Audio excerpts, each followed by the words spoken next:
A billionaire stormed into the school grounds, only to be frozen by a sight he never expected: his 8-year-old son holding hands with a black janitor.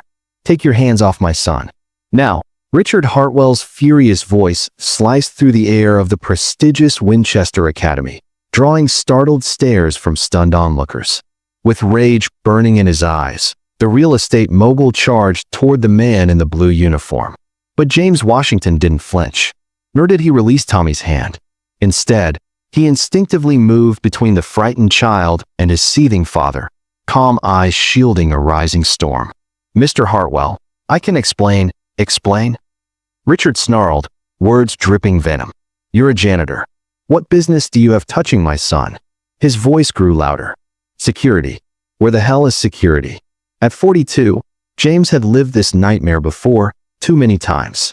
The same look of disgust, the same instant assumption that his presence meant danger, that his color defined his intentions. But this time wasn't like the others. This time, he wasn't just an overlooked worker. He wasn't invisible anymore. Tommy, trembling, squeezed his hand tighter. "Daddy, Mr. James was just helping me. I fell, and quiet." Richard snapped, yanking his son away. "I told you to stay away from that man." A crowd was now forming, other parents whispering, some filming discreetly. Principal Campbell appeared, flustered and red-faced. "Mr. Hartwell, please. Let's de-escalate." "De-escalate?" Richard barked a laugh. "I find my son being handled by a stranger, and you want calm? He shouldn't even be allowed in this school." James exhaled slowly. His hands trembled, not from fear, but from a simmering fire he had mastered over years of injustice. 2 decades as a pediatric neurosurgeon had trained him to keep calm under the most brutal pressure. "You're absolutely right, Mr. Hartwell," James said, his tone eerily composed. "I probably don't belong here, but your son was bleeding from a head wound, and as a former doctor, I offered basic first aid." The air turned to stone. Whispers halted. Someone gasped. "Former doctor?" Richard blinked. "Former doctor?" he scoffed. "Yeah, and I'm a retired president. Save your fairy tales for someone gullible." He turned to the crowd. "This is what happens when you let anyone walk these halls." The parents fidgeted, some uneasy, some complicit. No one stood up to him. After all, Richard Hartwell's donations paid for the school's new library. James looked slowly around. He studied every face, the judgment, the silence, the fear of confrontation. But behind his gaze was something chilling, a quiet, relentless dignity that unsettled even Richard. "I don't blame you, Mr. Hartwell," James said, wiping his hands. "When someone who looks like me touches someone who looks like your son, panic is the default reaction. But understand this. This isn't over." He turned, walking toward the janitor's closet, head high. Not with pride, but with purpose. There was something about James Washington that didn't fit the narrative of a defeated man. And that bothered Richard more than anything. Because James wasn't just another poor soul to be humiliated. No, James carried a secret that would explode in a way this elite academy would never forget. If this story gripped your soul and stirred something deeper, hit subscribe, because this janitor is about to flip the entire system upside down. And one arrogant billionaire is about to face a storm no money can silence. He hadn't seen that name in over 2 decades, Dr. Patricia Eneas. She had once been his sharp, compassionate resident when he ruled the operating room. Now she was a giant in the world of medicine, running one of the biggest hospitals on the West Coast. And yet, here she was, reaching out with urgency, her message short and trembling with purpose. "I saw the news." They met in a quiet cafe downtown, tucked away from the noise of the city. Patricia, dressed in a charcoal blazer and radiating barely contained fury, didn't waste a second. "James, when I saw your name, linked to a child abuse allegation, I nearly shattered my phone. That man, Richard Hartwell, has no clue who he's messing with." James stirred his coffee, the calm in his voice masking decades of pain. "You know how this game works, Patty. The headlines are already written. Disgraced black doctor turns suspicious janitor. That's the narrative they want." Her eyes burned. "Not if we rip that script apart," she said, sliding a thick folder across the table. James opened it, and time froze. Inside were the pieces of a life stolen. Letters from grateful parents, medical journal articles with his name in bold, testimonials from families whose children he had saved. Faces of kids he had once healed smiled up at him from old photos. His throat tightened. His eyes welled. "There's more," Patricia said softly. "Remember Dr. Martinez? The ethics board member who cleared you before politics silenced the truth? He retired, but he kept everything. Every file. Every note. He's ready to testify." James closed the folder like it was fragile. His past, buried but breathing, was clawing its way back to the surface. Meanwhile, Richard Hartwell was on a high. At the golf club, over bourbon and bravado, he boasted to his rich buddies. "Can you believe that Janitor had the nerve to question me in front of my own son?" He laughed. "He's learning his place real fast." But Richard was clueless. While he reveled in mockery, James had begun his own investigation, with precision only a surgeon could master. Using skills he once applied to brain tumors, he dissected Richard's world, carefully, quietly. And what he found was darker than anyone imagined. Through Patricia's connections and public databases, James uncovered financial rot at the core of Hartwell's empire: shell companies, offshore accounts, massive tax fraud. But something even worse emerged, something personal. Tommy had been hospitalized 3 times in the last year. Every report labeled the injuries domestic accidents. But to James, they screamed something else. Night after night, James quietly gathered evidence at the school. A tiny recorder hidden in his janitor uniform captured everything. Richard's phone calls, his cruel language towards staff, and, most heartbreakingly, the way he neglected his son. The billionaire everyone respected was not the man behind closed doors. "If the Cayman accounts get exposed, we're done," Richard hissed into his phone one evening. "And that nosy lawyer at the factory? She needs to be silenced." James didn't react. He just kept sweeping, recording every word, every threat, every mask slipping. Then, one night, a knock on James' door shattered him. Tommy, alone, shivering, eyes swollen from crying. "Mr. James, my dad says you're bad. But you've always been kind. And he hurts me. When he's angry." James knelt, heartbreaking. His trained eyes immediately saw what others ignored. Bruises in various stages, signs of fear, trauma, and emotional collapse.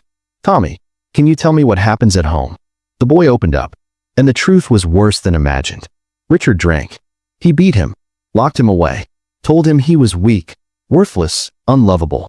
Victoria, Tommy's mother, knew, but fear kept her silent. James called Patricia immediately. "I need a discreet child evaluation.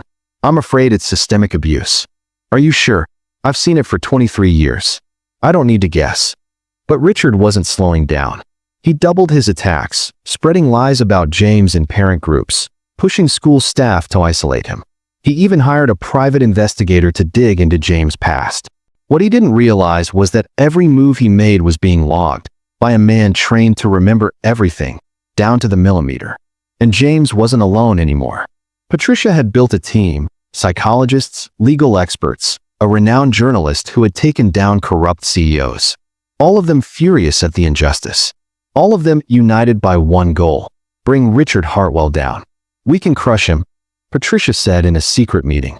"We've got him on 3 counts: child abuse, financial crimes, and racial discrimination. What do we do now?" James didn't blink. "We don't just want justice," he said quietly. "We make sure he can't hurt anyone ever again."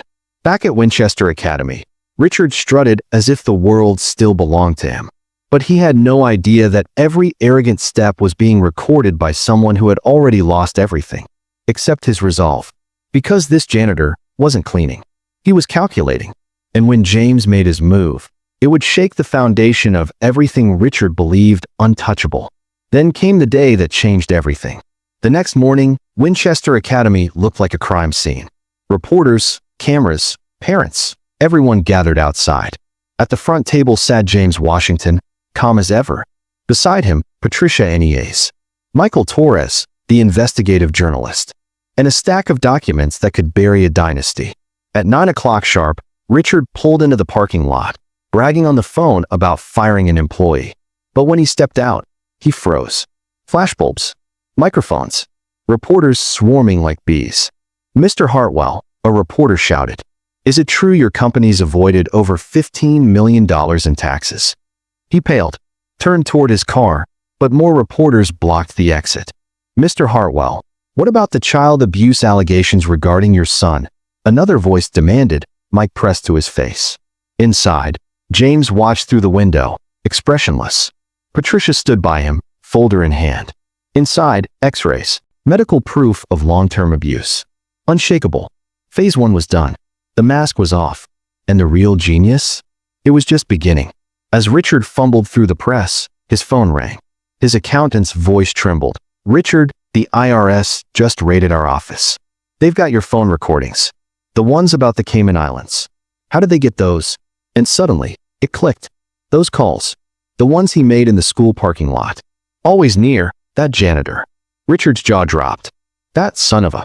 Before he could finish, Michael Torres walked up, flashing a USB drive. "Mr. Hartwell, we have 47 audio recordings.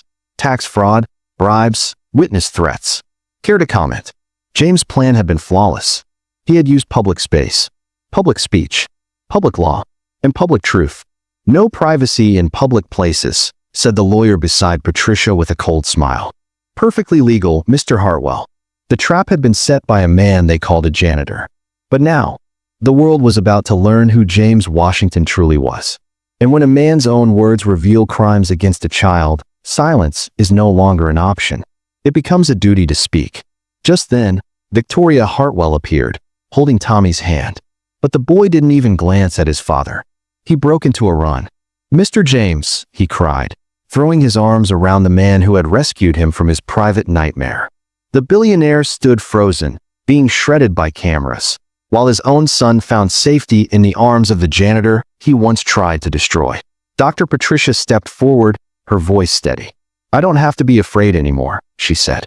Cameras captured everything.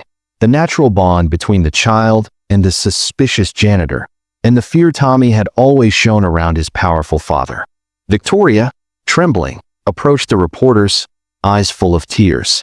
"I knew something was wrong at home," she confessed, "but I was too scared to say anything. This man," she pointed to James, "he saved my son. While my husband accused him of being a threat, James was the only one who truly cared about Tommy." The same parents who had once whispered behind James' back now watched in stunned silence as truth played out like a courtroom drama. Richard made one final attempt to hold on to his crumbling empire. "You're going to take the word of a janitor over me? I built a legacy." But Patricia cut through his arrogance like a blade. "He's not just a janitor.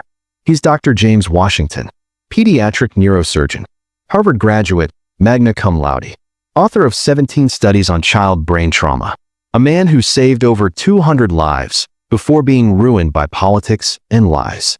The air turned heavy. Richard blinked in disbelief as James stepped calmly into the spotlight. 23 years ago, he said, facing the cameras, "I learned that society doesn't just punish criminals. It punishes anyone bold enough to stand where they don't belong. But today, I teach a new lesson. True power isn't money.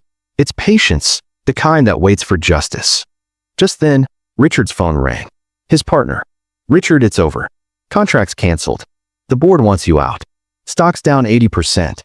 And with that, Richard collapsed, physically crushed by the ruins of his life. He lay on the ground.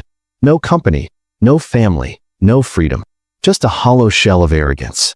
James knelt beside him and whispered so only he could hear. "Next time you judge someone by their uniform, remember, the janitor might be the smartest man in the room." Richard was wheeled away, first in an ambulance, then in a squad car. James stood still, holding Tommy's hand, surrounded by cameras. But this wasn't the end. Not even close. Because while everyone had witnessed the billionaire's dramatic fall, a far bigger question now loomed. What happens when a brilliant man wronged by society decides to rewrite its rules? 6 months later, Winchester Academy had become unrecognizable. The Hartwell scandal was now taught in law schools, a textbook example of how systemic injustice can collapse under its own weight. And James?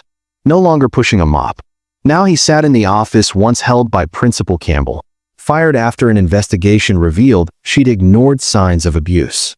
On the door, Dr. James Washington, Director of Child Protection and Academic Development. The irony was poetic. The man once branded too dangerous to be near kids now in charge of protecting every single one of them. As for Richard Hartwell, gravity had done its job. His company? Bankrupt. His accounts? Frozen by the IRS. Mansion? Sold at auction. Worst of all, he was now inmate number 64129, sentenced to 5 years for tax fraud, abuse, and evasion. And in federal prison, no one cared about his wealth. And his arrogance and history made him a prime target, especially among inmates who had zero tolerance for men who hurt children. Karma had found its address. Ironic, isn't it? Patricia said one afternoon, sipping tea in James' office. He judged everyone by their status and skin. Now he's learning that in prison, no one cares who you were. Meanwhile, Tommy had bloomed. A boy who once flinched at loud voices now laughed freely.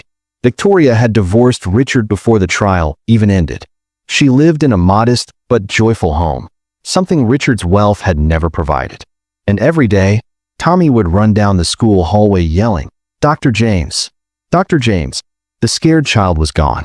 In his place, a boy who knew he was safe, seen, and loved. But James didn't just take revenge. He rebuilt an entire system. He introduced new school policies, anti-discrimination training, and support systems for all students and staff, especially those ignored by privilege. His medical license was reinstated, but that was just the start. Universities begged him to lecture. Publishers fought for his autobiography. Hollywood called. But perhaps the sweetest victory came at the school board meeting, where the same elite parents who once called him a threat now waited in line for selfies. Funny how fast people switch sides. Patricia smirked. James only smiled, calm, centered. "They haven't changed who they think I am," he said. "They've just discovered who I've always been." Linda Holloway, the rich parent who had started the witch hunt, had vanished from high society.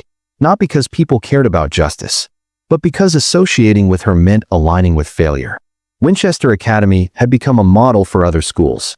Delegations now visited regularly to study the Washington Protocols, the very policies James designed to protect people like the man he once was. Then one afternoon, as James reviewed reports, he received a letter. Shaky handwriting. Cheap paper. It was from Richard, Dr. Washington. It began, for the first time, using the proper title. "I don't deserve your forgiveness, but I see who you really are. A great doctor and a far greater man. My son is happy for the first time. Because of you. Thank you for saving him from me." James folded the letter quietly and placed it in his drawer. It wasn't about forgiving. It was about understanding that sometimes people must lose everything before they finally see the truth. That afternoon, Tommy appeared at the office door like he always did. "Dr. James, can I do my homework here today?" "Of course, champ," James said, clearing a space. "How was science class?" "Amazing. The teacher said I could be a doctor one day. Like you." James watched the boy open his books. The same boy who once lived in fear, now dreaming without limits. That moment, that transformation, was worth more than any revenge. 6 months ago, Richard Hartwell tried to humiliate a black janitor. Instead, he awakened a giant, a man who not only knew his worth, but waited patiently for the moment to prove it to the world. And the message was undeniable, never judge by appearance. Because sometimes, the man with the broom is the most powerful person in the room. And when someone tries to reduce you out of prejudice, don't fight to be seen by them. Rise so high, they're forced to look up. Richard tried to destroy James, but destroyed himself instead. James didn't seek revenge. He chose purpose, and in doing so, built a legacy no one saw coming. If this story made you feel something, backhand index pointing right, hit that subscribe button and drop a comment. Never underestimate the quiet ones. Because this wasn't just about justice. It's a reminder that truth can be buried, but it never dies. It rises always.